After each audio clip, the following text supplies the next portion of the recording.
Let's talk about bandages. If there are any head injury in the gym or anywhere, what do you have to do? We have to make this pressure pad for the wound. At first, we have to bring two thin triangular shaped cloths. Place the baseline on your hand. There is two pointers. Fold it like this on the baseline. Then adjust this and further fold it like this. Again adjust it. So we have a thin layered cloth like this. We have to merge the pointers towards the center, then the another one. Then again we have to fold to the center and to the center. Fold it like this. We have this pressure pad. We are ready with this. Then go to the victim and place the pressure pad on the victim's wound. Then tell them to hold the pressure pad because we need to engage the victim in the process. With another cloth, cover the head completely. Tie a knot. Is it very tight, ma'am? No. Another knot. The remaining cloth tuck in. You can see it will look like this. If there is any neck or throat injury, we need to bring a newspaper or magazine. We have the neck measurement like 4 fingers. As you can see, fold the newspaper as 4 fingers apart.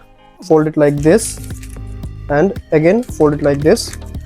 We have the supporter ready. Bring your cloth, place the newspaper on the pointed side, start rolling. You have to continuously roll and adjust the cloth. The remaining part we have to roll it like the eclairs. Smooth this piece like this, that it makes U-shaped for the neck. Then to the victim, place this on the neck, tie a knot. Make sure there is 2 fingers gap between the neck of the victim and the cloth. Then we need to do another knot and the remaining part of the cloth tuck in. Why we do this? Because if there is any neck injury, the victim's head doesn't go here and there. It will support the neck. Suppose if there is any palm injury, like cut on the palm, then we have to do this. Bring a roller bandage, place this, roll this, but don't cover the thumb.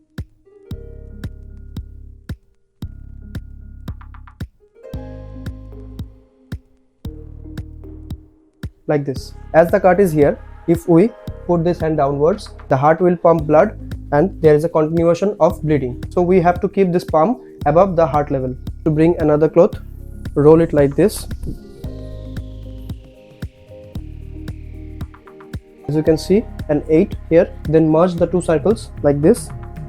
The 2 circles, 8 over there.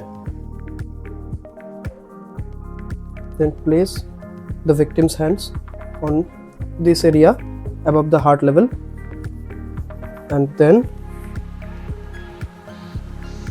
tie a knot behind the neck so that the hand doesn't go down. As a first aider, our hand is bounded till this. After that, take the victim to the doctor immediately.